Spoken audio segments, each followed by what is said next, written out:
ఈరోజు మన వాక్య భాగ అంశం ఏమిటంటే ఎండిన భూమిలో నీటి బుగ్గలు పుట్టును. యెషయా రాసిన గ్రంథము 35వ అధ్యాయము 7వ వచనము. ఎండమావులు మడుగులగును, ఎండిన భూమిలో నీటి బుగ్గలు పుట్టించాలి. ఇక్కడ దేవుడు ఒక ఆదరణకరమైన మాట మాట్లాడుతున్నాడు. ఎక్కడ జీవము లేదో, ఎక్కడ ఆశ లేదో, ఎక్కడ ముగిసిపోయింది అని జనులైన వారు అనుకుంటున్నారో అక్కడ నేను తిరిగి ఆరంభాన్ని, కొత్త ఆరంభాన్ని ఇస్తాను అంటున్నవాడుగా ఉన్నాడు. ఎండిన పరిస్థితి అంటే తరచుగా మనము కష్టముల గుండా నడుస్తూ ఉంటాం, నిరాశ గుండా నడుస్తూ ఉంటాం, ఒంటరితనము గుండా నడుస్తూ ఉంటాం, ఆత్మీయంగా మనము బలహీనులుగా మార్చబడిన వారుగా ఉంటాం. చాలామంది ఇక్కడ చూస్తూ ఉన్నవారుగా ఉన్నారు, ఆత్మీయంగా ఎండిపోయిన వారుగా ఉన్నారు. అంటే ప్రార్థన చేస్తూ ఉన్నాం, ఎందుకో దేవుడు మన ప్రార్థన వినడం లేదు అనే నిరాశక్తి అనేది వస్తూ ఉంది.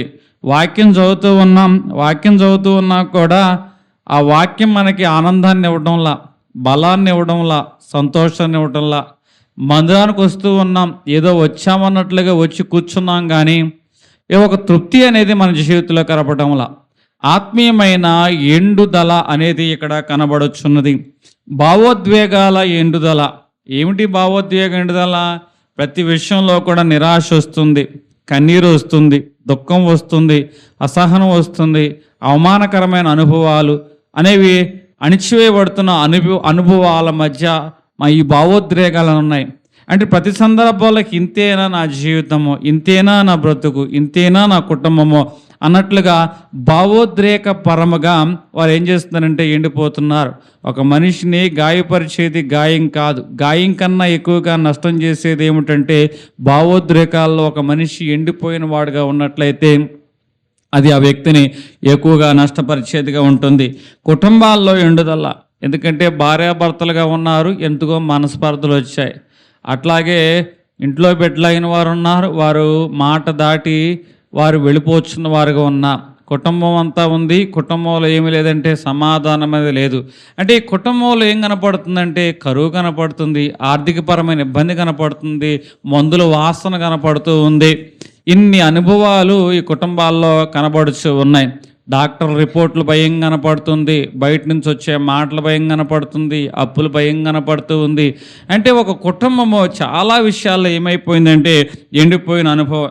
అదే సమయంలో ఆర్థికంగా రాబడి తగ్గిపోవటము, అప్పులు పెరిగిపోవటం, నీ వల్లనే జరిగిందని ఒకరి మీద ఒకరు నెపములనేవి మోసుకోవడము. అంటే కుటుంబంలో ఏం కలుగుతుందంటే ఎండిపోయిన అనుభవం అనేది కనపడుతూ ఉంది. దేవుడు ఏమంటున్నాడు?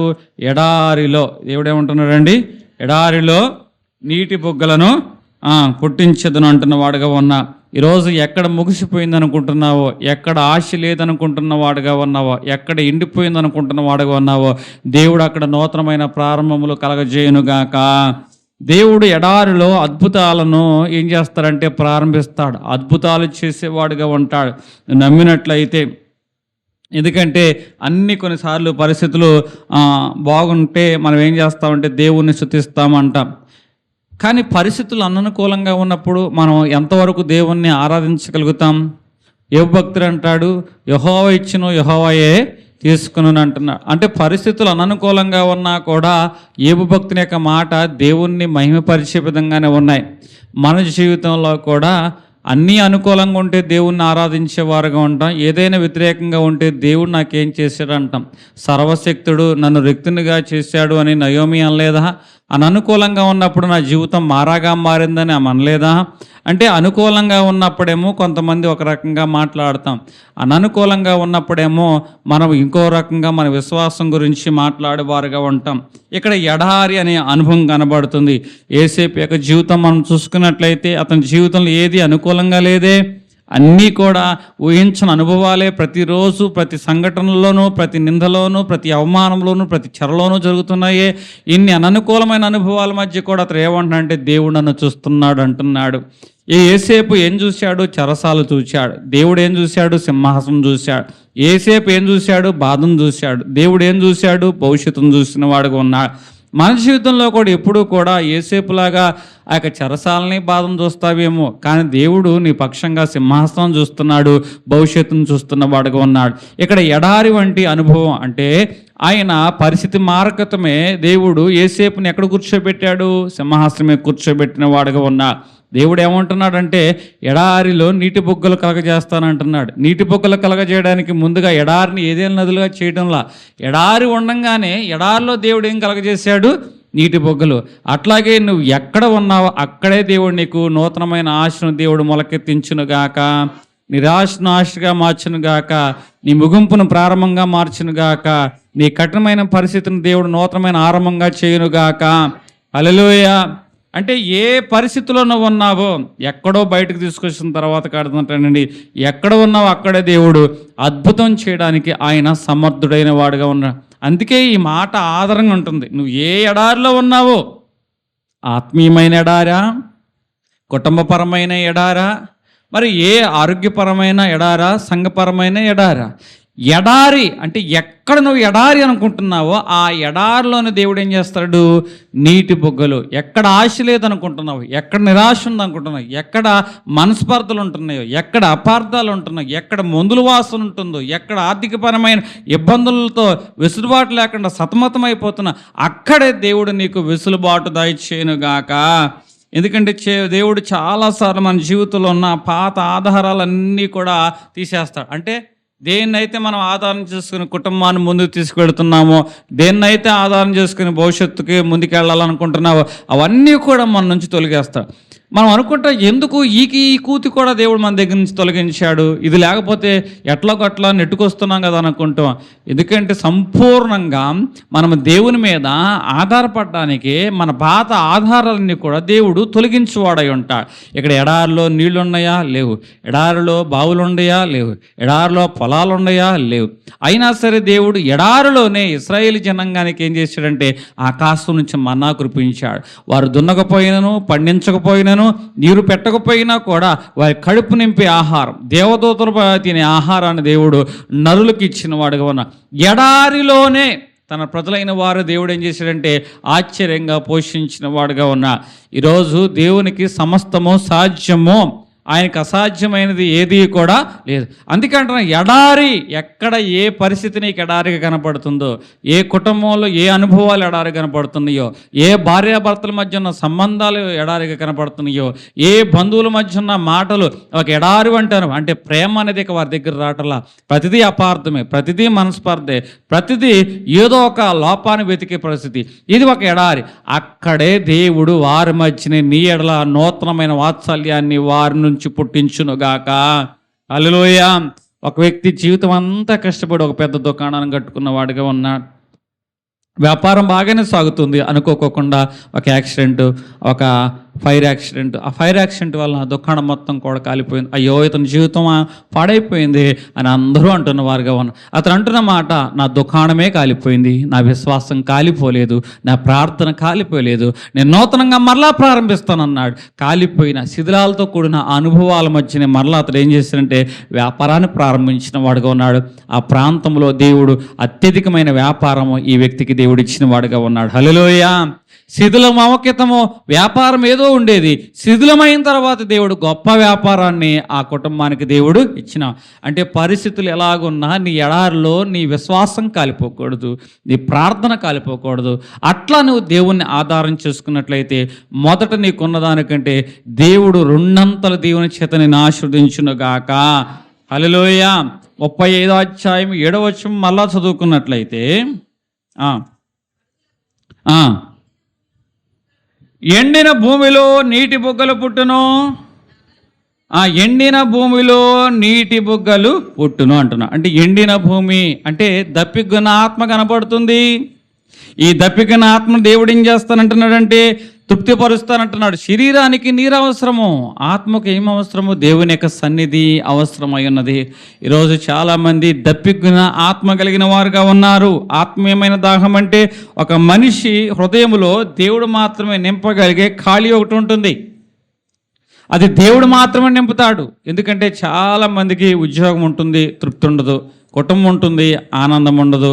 అదేవిధంగా ఆ డబ్బు ఉంటుంది, సంతోషం ఉండదు. సంఘం ఉంటుంది, ఆ సంఘం ద్వారా వారికి ఏముండదంటే నెమ్మది అని ఉండదు. అంటే వీరి జీవితంలో డబ్బు ఉంది, కుటుంబం ఉంది, ఆ యొక్క సంఘం అనేది ఉంది, అయినా వారి జీవితం ఏమి లేదు, తృప్తి అనేది లేదు. అందుకే ఇక్కడ ఎండిన అనుభవం, ఆత్మీయమైన దాహం గురించి నేను మాట్లాడుచున్న వారుగా ఉన్నాను. దేవుడు మన జీవితంలో దేవుడు మాత్రం నింపగలిగే కొన్ని ఖాళీలు ఉంటాయి. అవి ఏమిటంటే, నీకు ఎన్ని ఉన్నా సంతోషం లేని కుటుంబం ఉండవచ్చు, తృప్తి లేని డబ్బు ఉండవచ్చు, నెమ్మది లేని ఆ యొక్క భార్యాభర్తల సంబంధమై ఉండవచ్చు, సమాధానం లేని సంఘమై ఉండవచ్చు. ఇవి మనుషులు ఇచ్చేవి కాదు, ఇది దప్పిక కలిగిన ఆత్మ. ఈ దప్పిక కలిగిన ఆత్మకు తృప్తినిచ్చేది ఎవరు అంటే కేవలము దేవుడు మాత్రమే. మరి నీవు దేవుని మీద ఆధారపడినట్లయితే, కీర్తనకారుడు 63వ అధ్యాయము ప్రారంభవచనంలో, దుప్పి నీటి వాగుల కొరకు ఆశపడినట్లు నా ప్రాణము యెహోవా కొరకు ఆశపడుతుంది అంటుంది.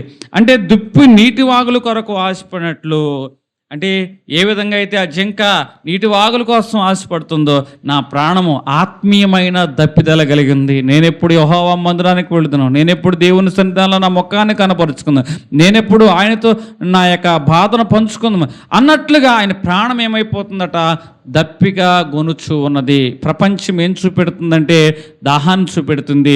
దేవుడు ఏం చూపెడతాడంటే దప్పికను తెచ్చేవాడిగా ఉంటాడు. ప్రపంచం మనకు చూపించే దాహం. ఈ లోకంలో చాలా రకాలైన బావులు ఉన్నాయి. ఈ బావిల్లో నీరు ఎంత తాగినా కూడా ఆ నీరు మనకి తృప్తినివ్వదు. ఏమిటా బావి? పేరు ప్రఖ్యాతులనే బావి. ఒక మనిషి పేరు కోసం, ప్రఖ్యాతి కోసం ఆ నీళ్లు తాగుతున్నాడు. ఎంత తాగినా ఇంకా పేరు కోసం, ఇంకా ప్రఖ్యాతి కోసం అతను ఏం చేస్తాడంటే పరిగెడుచున్న వాడిగా ఉన్నాడు. ఈ బావిలో నీళ్లు అతనుకున్న పేరు ప్రఖ్యాతులనే దాహాన్ని తీర్చడం లేదే. కొంతమంది డబ్బుల బావి ఉంది, కొంతమంది ఎంత సంపాదించినా ఆ డబ్బు వల్ల వారు ఏం పొందలేకపోతున్నారంటే తృప్తి పొందలేకపోతున్నారు. సంబంధాల బావులు కనపడుతున్నాయి, కొన్ని సంబంధాల బావులు. అయితే ఈ బావులు ఏం చేస్తున్నాయంటే వారి మధ్య సమాధానం తీసుకురావటంలా, వారి మధ్య సంతోషాన్ని తీసుకురావటంలా. ధనం అనే బావి కనపడుతుంది, ఆ ధనము వారి మధ్య ఏం తీసుకురావట్లేదంటే ఆ యొక్క నెమ్మది అనేది తీసుకురావట్లా. ప్రతిష్టతలు కనపడుతున్నాయి, అధికారాలు కనపడుతున్నాయి, పదవులు కనపడుతున్నాయి. ఇవన్నీ బావులే. ఒక మనిషి వాటి కోసం పరిగెడుతున్నాడు, అయినా సరే వారికి ఏం కలగటం లేదు, తృప్తి అనేది అంటే ప్రపంచం మనకేం తీసుకొస్తుంది, దాహాన్ని చూపెడుతుంది. కానీ దేవుడు మనకేం ఇస్తాడు, దప్పికను తీర్చువాడై ఉంటాడు. ఈరోజు ఐశ్వర్యమే కొదువు లేదు, కుటుంబంలో అయినను ఎందుకు నెమ్మది లేదు, సమాధానం కొదువైంది. కారణము నాకు ఆధారం నువ్వు లేవు కాబట్టి. అందుకే నేను నిన్ను ఆధారం చేసుకున్నా. నా ఆత్మీయమైన దప్పిక తీర్చబడాలి అంటే నేను ఆధారం చేసుకుంటేనే ఆ దప్పిక తీర్చబడుతుంది అంటుంది. ఈరోజు చాలామంది డబ్బు సంపాదిస్తున్నాం, తృప్తి ఉంటుందా? పేరు ప్రఖ్యాతులు సంపాదిస్తున్నాం, తృప్తి ఉంటుందా? దేవుడు ప్రపంచం మనకి బావి ఇచ్చింది, పేరు ప్రఖ్యాతులు, డబ్బు, మంచి పేరు, అయినా సరే తృప్తి లేదు. కారణం ఏమిటంటే నీలో ఆత్మీయమైన దప్పిద ఉన్నది. ఎవరైతే దుప్పి నీటి వాగుల కొరకు ఆశపడినట్లు నువ్వు యెహోవా కొరకు ఆశపడతావో అప్పుడు మాత్రమే దప్పిక తీర్చబడుతుంది. యోహాను సువార్త 4వ అధ్యాయంలో ఒక సహోదరి ఉంది.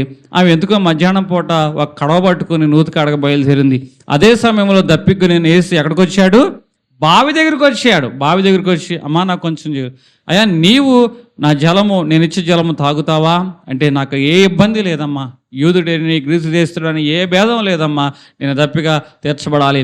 అయితే దేవుడు చెప్తున్న మాట ఏమిటంటే, దేవుడు అందరికీ ప్రభు అన్నాడు, అందరికీ దేవుడై అన్నాడు, అందరికీ సమీపస్తుడై అన్నాడు. ఆయన మంచి వారి మీదను, చెడ్డవారి మీదను, మంచి నేల మీదను, పిచ్చి మొక్కల మీదను ఆయన వెలుతురును, వర్షాన్ని కురిపిస్తున్నాడు. అంటే ఆయన కృప అందరి మీద ఉన్నది, ప్రత్యేకంగా ఎవరి మీద ఆయన కృప లేదు అని చెప్పకనే చెప్తున్న వాడిగా ఉన్నాడు. అంటే పాపుల యొద్దకు దేవుడు వచ్చాడు. దేవుడు అంటే పరిశుద్ధుల దగ్గరికి అనుకుంటా, దేవుడు అంటే మడిగట్టుకున్న వారి దగ్గరికి అనుకుంటా, దేవుడు అంటే హృదయశుద్ధి కలిగిన వారే అనుకుంటారు. కానీ దేవుడు ఎవరి దగ్గరికి వచ్చాడు తెలుసా? పాపి అయిన జక్కయ్య దగ్గరికి వచ్చాడు, పాపి అయిన సమరస్త్రీ దగ్గరికి వచ్చిన వాడుగా ఉన్నాడు, పాపి అయిన అవిటివాడి దగ్గరికి వచ్చి ఉన్నాడు. ఆ యొక్క పాపి అయిన ఆ స్త్రీ ఆ యొక్క సిమోరు ఇంటికి వచ్చిన వాడుగా కనపడుతున్నాడు. ఆయన దర్శించింది ఎవరినో తెలుసా? పాపులను. ఆయన బాగు చేసింది ఎవరినో అంటే అనారోగ్యవంతుల్ని. అందుకే రోగుల కొరకే వైద్యుడు కానీ ఆరోగ్యవంతులకు ఎవరు అవసరం లేదు, వైద్యుడు అవసరం లేదు అంటున్నా.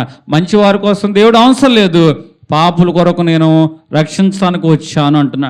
అంటే దేవుడు అందరికీ ప్రభువు అన్నాడు అని నేను చెప్తున్నాను. కాబట్టి ఆయన మంచివారికి చెడ్డవారికి కలిగిన ఆత్మీయమైన దప్పికను తీర్చువాడై ఉన్నాడు. హల్లెలూయా. అంటే ఈ స్త్రీ దప్పి కలిగి ఉన్నప్పుడు దేవుని దగ్గరికి వచ్చింది. దేవుడు ఏమంటున్నాడు తెలుసా? ఇదిగో నేనిచ్చు జలము తాగు, నేనిచ్చు జలము తాగు, నేనిచ్చి నీళ్లు తాగితే నువ్వెన్నడూ కూడా దప్పిక కొనక ఉంటావు అంటున్నాడు. హల్లెలూయా. ఈరోజు నీ జీవితంలో దేవుడిచ్చి జలము నువ్వు తాగుతున్నావా? దేవుడిచ్చి జలము తాగిన తర్వాత ఆమె గ్రామానికి పరిగెత్తిన తర్వాత ఆమె లోపలికి వచ్చింది. గ్రామంలోకి వచ్చి దేవుని గురించి చెప్పింది. దేవుని గురించి చెప్పిన తర్వాత అనేక మంది ఏం చేశారు తెలుసా? దేవుని యొద్దకు పరిగెత్తుకుంటూ వచ్చిన వారుగా ఉన్నారు. అంటే ఆత్మీయమైన దప్పిక తీర్చబడకపోతే, మన ఆత్మీయమైన దప్పిక తీర్చబడకపోతే మనం ఎంతగా ప్రజల ఎదుట మాట్లాడినా వారి హృదయాల్ని కదిలించలేమో. ఏదో నెమ్మది లేకుండా నేను వచ్చాను ఇక్కడికి, ఏదో ప్రసంగం చెప్తున్నాను, మీరు ఏదో వింటున్నారు, హల్లెలూయా అంటున్నారు, కానీ నాలో ఏదో ఒక ఆందోళన మీరు గమనిస్తున్నారు, నాలో ఏదో ఒక తొందరపాటు గమనిస్తున్న వారుగా ఉన్నారు. ఏమైందంటారు వాళ్ళ దైవ సేవకుడికి? ఇంట్లో ఏం జరిగిందంటారు? మనసు నెమ్మదిగా లేదనుకుంటా, ఆయన చాలా ఆందోళనలో ఉన్నారనుకుంటా అని సహజంగా సంఘం ఏం చేస్తుందంటే దైవజనులను ఉన్న తొందరపాటుని బట్టి, ఒంటరితనాన్ని బట్టి, ఆందోళన బట్టి ఆయన వాక్యం చెప్తుంటే వాక్యం వింటారే కానీ ఆయనలో ఉన్న ఆందోళన గమనిస్తూ ఉంటారు, ఆయనలో ఉన్న తొందరపాటు గమనిస్తూ ఉంటారు. చాలాసేపు వాక్యం చెప్పాడు కానీ ఏ మాట కూడా హృదయంలో నాటబడలేదు. ఆయనలో ఉన్న ఆందోళనే సంఘం ఎక్కువగా చూస్తుంది. అంటే దప్పిక చేత మనము నింపబడకపోతే మనం చెప్పిన ఈ జీవవాకు ఎదుటివారి యొక్క దప్పికను తీర్చలేదు. ఆయన గంట చెప్పినా కూడా ఒక్క వాక్యం ఆ హృదయంలో నాటబడలేదు. ఎప్పుడైతే మనం దప్పిక తీర్చబడిన మనము మాట్లాడుచూ ఉంటే అప్పుడు అనేక మంది యొక్క హృదయాల్లో ఆ వాక్యం నాటబడుతుంది. హల్లెలూయా. ఈరోజు నేను చెప్తున్న మాట, బట్టలన్నోడు ఇదిగో ఈ నూనె రాసుకోండి జుట్టు ఓడదంటే నమ్ముతాడా? బట్టతల ఉన్నాడు ఈ నూనె రాసుకోండి జుట్టు ఓడదంటే నమ్ముతాడా? ముందు నీ బట్టతల మీద వెంట్రుకలు తీసుకురారా బాబు, అప్పుడు మేము నమ్ముతామంట. అట్లాగే మన దప్పిక తీర్చబడకోకుండా ఎదుటివారి దప్పికను మనము తీర్చలేము. అందుకే నేనిచ్చు జలము నీవు తాగు, నువ్వెన్నటికీ దప్పిక కొనవు అని దేవుడు అంటున్న మాట ఉన్నాడు. అంటే ఈ ప్రపంచము దప్పిక తీర్చని బావులు మనకిస్తుంది. తప్పిపోయిన కుమారుడు ఉన్నాడు, పరిగెత్తాడు. అతని యొక్క దప్పిక ఎందుట్లో ఉందనుకున్నాడు? విందుల్లో ఉందనుకుంటున్నాడు, దుర్వ్యాపారాల్లో ఉందనుకున్నాడు, చెడు సంగత్యంలో ఉందనుకుంటున్నాడు. ఇవన్నీ చేస్తే తన దప్పిక తీరిద్ది అనుకున్నాడు. అన్నీ అయిన తర్వాత పందులు పొట్టు తింటే తన దప్పిక తీరిద్ది, తన ఆకలి తీరిద్ది అనుకున్నాడు. అయినా కూడా ఉపయోగం లేకపోయింది. చివరికి తనకు అర్థమైన విషయం ఏంటంటే తండ్రి దగ్గరికి వచ్చి తండ్రి దగ్గర ఒక పాలేరుగా పనిచేసిన చాలు నా దప్పిక తీర్చబడుతుందని అప్పుడు నమ్మాడు. హల్లెలూయా. అంటే లోకంలో చాలా చూశాడు, వాటన్నిటి ద్వారా దప్పిక తీర్చుకోవాలనుకున్నాడు. కానీ ఎప్పుడైతే దేవుని దగ్గర ఒక పనివాడిగా ఉన్నా చాలు ఆ దప్పిక తీర్చబడుతుంది నమ్మాడో అతడు పనివాడిగానే ఇంటికి వచ్చాడు. కానీ తండ్రి మాత్రం కుమారునిగా స్వీకరించాడు. ఇది కదా నిజమైన దప్పిక తీర్చబడ్డం అంటే. హల్లెలూయా. ఈరోజు నీవు నేను కూడా ఈ లోకంలో చాలా విషయాల వైపు పరిగెడుతున్నాం దప్పిక తీర్చుకోవాలని, కానీ వాటిల్లో ఏది కూడా మన దప్పికను తీర్చదు. తప్పిపోయిన కుమారుడు యొక్క విషయంలో జరిగింది ఇదే కదా, సమరయ స్త్రీ యొక్క విషయంలో జరిగింది ఇదే కదా. దేవుడిచ్చి జలము తాగినంత వరకు ఆమె సమరయ ప్రాంతం వైపు చూడలేకపోయింది, సమరయం దేవుని ఎదుట నిలబెట్టలేకపోయింది. తప్పిపోయిన కుమారుడు తండ్రి దగ్గరకు వచ్చేంత వరకు నిజమైన సంతోషం ఏంటో అతడు గుర్తించలేని వాడుగా, నశించిపోయిన వాడుగా. తండ్రి అంటారు, ఈ నా కుమారుడు చనిపోయి తిరిగి బ్రతికెను కాబట్టి ఈయన యందు మనము ఆనందించదము అనగా నిజమైన దప్పిక ఆ రోజు తీర్చబడింది. ఒక నశించిపోయిన వాడు రక్షించబడటం అనేది తండ్రి యొక్క దప్పిక. ఆ దప్పిక ఆ రోజు తండ్రికి తీర్చబడింది. అట్లాగే నిజమైన దప్పిక అనేది లోకము లేదు, తండ్రి దగ్గరే ఆ దప్పిక తీర్చబడుతుందని కుమారుడు యొక్క దప్పిక అక్కడ. రెండు రకాలైన దప్పికలు అక్కడ తీర్చబడ్డాయి. అందుకే ఎడారిలో దేవుడు ఏం చేస్తానంటున్నాడు? నీటి పొగ్గలను పుట్టిస్తాను. ఎక్కడో కాదు నీటి పొగ్గలు, నడుచుకుంటూ పో, ఏదో చోట నీళ్లు తరుగుతాయి అంగట్లా. ఎక్కడైతే నువ్వు ఎడారనుకుంటున్నావో ఆ ఎడారిలోనే దేవుడు నీకు నీటి పొగ్గలు పుట్టించునుగాక. హల్లెలూయా. ఎందుకంటే ఒక వ్యక్తి సముద్రంలో అనుకోకుండా ప్రమాదంలో సముద్రంలో పడిపోయాడు, దప్పిక వేస్తుంది, ఆ సముద్రంలో నీరు తాగాడు, కాసేపుకి దప్పిక తీరినట్టు అనిపించింది. కానీ ఏం జరిగిందంటే మరలా ఆ ఉప్పు నీరు తాగటం వలన ఒంట్లో మరలా దప్పిక అనిపించింది. ఎంత నీరు తాగినా కూడా అతని దప్పిక అనేది తీర్చబడడం. ఈ లోకం అనే సముద్రంలో ఏ సంతోషాలు, ఏ వినోదాలు అనే నీరు నువ్వు తాగుతున్నావు నాకు తెలియదు, కానీ అవి ఏవి కూడా నీ దప్పికను తీర్చలేవు. దేవుడిచ్చు జీవజలము ఎవరైతే తాగుతారో వారు మాత్రమే వారి దప్పికను తీర్చుకోగలిగిన వారుగా ఉంటారు. హల్లెలూయా. సమరయ స్త్రీ ఆ యొక్క దాహంతో దేవుని దగ్గరికి వచ్చింది, దప్పిక తీర్చబడింది. తప్పిపోయిన కుమారుడు తండ్రి దగ్గరికి వచ్చాడు, దప్పిక తీర్చబడింది. దప్పిక కొనువర్లారా నా యొద్దకు రండి, మీరు ఉచితంగానే ఏం తాగమంటున్నాడు? నీళ్ళను తాగండి. రోకలు లేకోకుండానే మీరు ఏం తాగమంటున్నాడు? నీళ్ళను తాగమంటున్నాడు. నేనిచ్చు జలం నువ్వు తాగినట్లయితే నువ్వెన్నడూ దప్పిక కొనవంటున్నాడు. 35వ అధ్యాయం మరలా 7వ వచనము. ఎండమావులు మడుగులగును, ఎండిన భూమిలో నీటి బుగ్గలు పుట్టును. ఎండిన భూమిలో నీటి బుగ్గలు పుట్టును అంటే నిరాశ సాతానుడు ఉపయోగించే ఆయుధము, కానీ ఆశ దేవుడు ఉపయోగించే ఆయుధము. మన జీవితంలో సాతానుడు ఏం చేస్తాడు? నీ వల్ల ఏమవుతుంది? నువ్వు అక్కడవే, నువ్వు ఒంటరివి, నువ్వు చేతగాని వాడివి, నువ్వు శక్తి లేని వాడివి, నీ వల్ల కాదు అని సాతానుడు ఏం చేస్తుందంటే నిరాశ అనే ఆయుధాన్ని తీసుకొస్తుంది. కానీ దేవుడు అంటుంది, ఒక్కడై ఉన్నావని వడలేపోవద్దు, పక్కానే నేను ఉన్నాను అని దేవుడు మనకు ఇస్తున్నాడు. ఇదిగో నేను నీకు తోడై ఉన్నాను, మోషేకు తోడైనట్లు నేను నీకును తోడై ఉంటాను. ఒంటరి అయిన వాడు వాడిలో 10,000లో ఒక్కడవుతాడు అంటున్నవాడుగా ఉన్నాడు. అంటే ఒక్కడు నువ్వు అనుకుంటే దేవుడు ఎన్ని మాటలు చెప్పాడు. నేను తోడైనా అంటున్నాడు.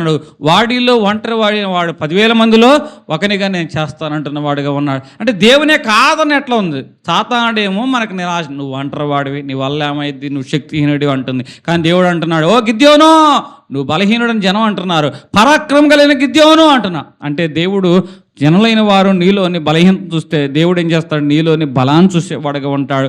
నువ్వు బాధను చూస్తే ఆయన భవిష్యత్తును చూసేవాడుగా ఉంటాడు. ఇక్కడ దేవుడు గిద్యోని యొక్క భవిష్యత్తును చూసిన వాడుగా ఉన్నాడు. మనుషులు గిద్యోని యొక్క బాధను చూసిన ఒక్కడే కానీ ఒక్కడే మోషే ఇశ్రాయేలు జనాంగాన్ని నడిపించలేదా? ఒక్కడే యెహోషువ ఇశ్రాయేలు జనాంగాన్ని మోషే తర్వాత నడిపించలేదా? ఒక్కడే ఏలీయా ఆ యొక్క 700 మంది బయలు ప్రవక్తలను చంపి దేవుని కొరకు సాక్షాత్తంగా నిలబడలేదా? ఈరోజు నువ్వు ఒక్కడగా నిలబడితే 1000 మంది దేవుడిని వెనకమాల నిలబెట్టించునుగాక. హల్లెలూయా. దేవుని కొరకు నువ్వు ఒక్కడ నిలబడు, నీ ద్వారా 1000 మందిని దేవుని కొరకు నడిపించబడుదురుగాక. ఎందుకంటే మనం దేవుని కొరకు నిలబడాలి. మనం నిలబడితేనంటే మన ద్వారా అనేక మందిని నిలబెట్టి నడిపించేవాడుగా ఉంటాడు. సాతాను యొక్క ఆయుధం ఏమిటంటే నిరాశ. దేవుని యొక్క ఆయుధం ఏమిటో తెలుసా? ఆశ. ఈరోజు ఆశ గల ప్రాణం దేవుడు తృప్తిపరుస్తారంటున్నాడు. యెషయా రాసిన గ్రంథము 41వ అధ్యాయము 10వ వచనంలో చూసుకున్నట్లయితే, నేను నీతో చెప్పిన్నాను, నేను నీకు తోడై ఉన్నాను, నేను నీకు తోడై ఉన్నాను, భయపడకము అంటున్నాను. అంటే నిరాశ ఏం చేస్తుంది? పరిస్థితులు చూపెడుతుంది. నిరాశ ఏం చూపెడుతుంది? సమస్యలు చూపెడుతుంది. కానీ దేవుని యొక్క వాక్యం చెప్తుంది, నేను నీకు తోడై ఉన్నాను అనే ఆశను చూపెడుతుంది, అనే వాగ్దానం చూపెడుతుంది. ఈ 37 యేసకేలు అధ్యాయం 37వ వచనంలో ఏముందో తెలుసా? ఎండిన ఎముకల లోయ కనపడుతుంది. ఈ ఎముకల లోయలో ఎముకలన్నీ కూడా చెల్లాచెదురైపోయినాయి, ఎండిపోయిన అనుభవాలు కనపడుతున్నాయి. ఆశ లేదు, జీవం లేదు. మరలా అక్కడ పునరుద్ధరించబడతాయన్న ఆశలన్నీ కూడా ఎండిపోయినాయి, సమాధి చేయబడిన అనుభవాలు కనపడుతున్నాయి. కొన్ని కుటుంబాలు చూస్తూ ఉన్నాం, కొన్ని ఆర్థికపరమైన పరిస్థితులు చూస్తున్నాం, కొన్ని దాంపత్య జీవితాలు చూస్తూ ఉన్నాం. మరలా వీళ్ళు కలుస్తారా? మరలా వీళ్ళ మధ్య ప్రేమ చిగురిస్తుందా? మరలా ఈ కుటుంబం కట్టబడుతుందా? మరలా ఈ బిడ్డలు ప్రయోజనకాలుగా మార్చబడతారా?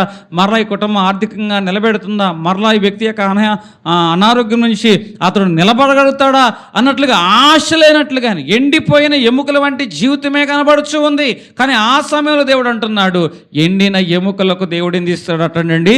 జీవంగా, జీవానదిని దేవుడు ప్రవహింపజేస్తాడు. ఎండిన ఎముకలకు దేవుడు జీవాన్ని కలగజేసేవాడుగా ఉంటాడు. ఇప్పుడు ఎముకలన్నీ కూడా ఏమైపోయినాయి అంటండి? ఒక చోట కలిసిపోయినాయి. అంటే ఎముకలు ఒక చోట కలిసినాయి. ఏ లోయలు అయితే చల్లా చెదురుగా ఎముకలు ఉన్నాయో దేవుని మాట ఏమంటుందో తెలుసా? నువ్వు పలకవయ్యా, నువ్వు విశ్వాసం ఉంచు, నువ్వు ధైర్యంగా ఉండు, నువ్వు అడుగు ముందుకు వేసే, నా మాట చొప్పు నువ్వు పలికినట్లయితే చల్లా చెదురుగా ఉన్న ఎముకలన్నీ కూడా దేవుని మాట చొప్పును పలికినప్పుడు అవన్నీ కూడా ఒక్కటవుతున్నాయి. ఈరోజు విరిగిన మనుషులు ఒక్కటవుదురుగాక, చెదిరిపోయిన సంబంధాలు మరలా కలపబడునుగాక, అన్నాదమ్ములు ఐక్యపరచబడుదురుగాక, కుటుంబంలో బంధాలు మరలా చిగురించునుగాక, ఏ సంబంధాలు అయితే విడిపోయినాయో ఆ సంబంధాలు మరలా జతపరచబడునుగాక, విరిగినవి ఎండిపోయినవి చెల్లాచెదురుగా ఉన్నవన్నీ కూడా ఒక చోట పేర్చబడుతున్నాయి. అంటే ఎండిన ఎముకల గురించి నేను మాట్లాడుచున్నా. ఏ చెల్లాచెదురైన అనుభవాలు కుటుంబ జీవితాల్లో సంఘ జీవితాల్లో కనపడుచున్నాయో ఆ అనుభవాలన్నీ కూడా దేవుడు ఒక చోట కూర్చబడునుగాక. తర్వాత ఎముకల తర్వాత అక్కడ ఏమొచ్చిందంటే మాంసం అనేది వచ్చింది. అంటే దానికి మాంసము అంటే రూపం రావడానికి, చర్మం ఏమిటి చెప్పండి? రూపం రావడానికి చర్మమే కదా రూపాన్ని తీసుకొచ్చేది. మరి ఈరోజు ఎముకలుగానే దేవుడు ఉంచడు, దానికి ఏమి ఇస్తాడంటండి? రూపం ఇస్తూ ఉంటాడు. కళ ఉంటుంది. ఏ కళది? జీవ కళ ఉంటుంది, సావు కళ ఉంటుంది. చర్మానికి ఏ కళ ఉంటుంది? జీవ కళ ఉంటుంది, చావు కళ ఉంటుంది. కానీ దేవుడు ఏమిస్తాడంటే ఆ చర్మమును రూపం మాత్రమే కాదు, ఆ రూపానికి ఒక కళ. అది ఏ కళ అంటే జీవ కళ. ఎట్లా ఇస్తాడు? ఎప్పుడైతే చర్మం పొదగబడిందో ఇప్పుడు ఏం చేశాడంటే దేవుడు ఆ యొక్క చర్మానికి ఏం ఊదాడంటే జీవాత్మను ఊదాడు. ఎప్పుడైతే జీవాత్మ అనేది ఊబడిందో అక్కడ ఏమడింది? ఆత్మ ప్రవేశించబడినప్పుడు మృతమైన దేహము సజీవమైన దేహంగా మార్చబడింది. మృతతుల్యమైన ఎముకలు, మృతతుల్యమైన అనుభవాలన్నీ కూడా సజీవంగా సమకూర్చుకొని ఒక మనిషిగా, ఒక జీవం కలిగిన మనిషిగా నిలబెట్టబడ్డాయి. అంత మాత్రమేనా? ఇప్పుడు ఒక్క మనిషే ఎముక కూర్చబడిన తర్వాత. కానీ ఇప్పుడు దేవుడు ఏం చేశాడు సార్? వేల మంది సైన్యాన్ని మార్చాడు. ఒక్కనే ఉన్నావని నువ్వు వడలేపోవద్దు, పక్కానే నేనున్నానని అనుకోమంటున్నాడు. అట్లాగే వాడిలో ఒంటరైన వాడిని 10,000 మందిలో ఒక. ఇప్పుడు ఒక్క మనిషే ఎండిపోయిన అనుభవంలో ఉన్నప్పుడు యేసుకేలు అక్కడ వేల సైన్యాన్ని దేవుడు తయారు చేయలేదా? వేల మంది సైన్యాల ఎముకలన్నీ గొడగొడుచుకొని ఆ యేసుకేలుకి అండగా రాలేదా? ఈరోజు నేను చెప్తున్న మాట, నీ జీవితంలో ఏ ఎండిపోయిన అనుభవాలు కనపడుతున్నాయో, దశాబ్దాలుగా ఆశ తగ్గిపోయింది, కొన్ని సంవత్సరాలుగా నీ కుటుంబంలో ఈ పరిస్థితి మెరుగుపడుతుందా అన్న ఏ మాత్రం కూడా ఆశ లేని పరిస్థితి నీ కుటుంబంలో ఉన్నాయి. ఈ మనిషి మారతాడు అన్న ఆశ రావడం లేదు, ఈ బిడ్డలు బాగుపడతారు అన్న ఆశ రావడం లేదు, ఇక ఎప్పుడు వీళ్ళు ఇంతే అన్న నిరాశలోను, ఆశ చచ్చిపోయిన అనుభవాల్లో, ఎండిపోయిన అనుభవంలో నువ్వు ఉన్నావేమో. ఎండిన చోటనే దేవుడు నీటి బొగ్గలు పుట్టించినట్లుగా ఎండిపోయిన ఈ కుటుంబ జీవితం దేవుడు నూతనమైన ఆశలు పుట్టించునుగాక. హల్లెలూయా.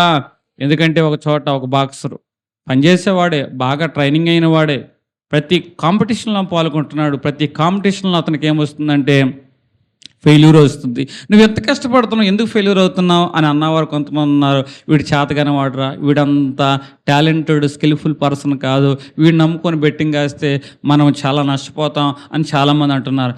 ఇంకా చాలామంది అంటున్నారు వీడేదో గవర్నమెంట్ కోటాలో వచ్చినోడరా, వీడిని నమ్ముకోకూడదని చాలామంది అంటున్నారు. ఒకసారి మన జీవితంలో మన కష్టం కన్నా, మన ఓటం కన్నా మనుషుల యొక్క మాటలు మనల్ని ఎక్కువగా ఓటంలోకి నడిపించేవిగా ఉంటాయి.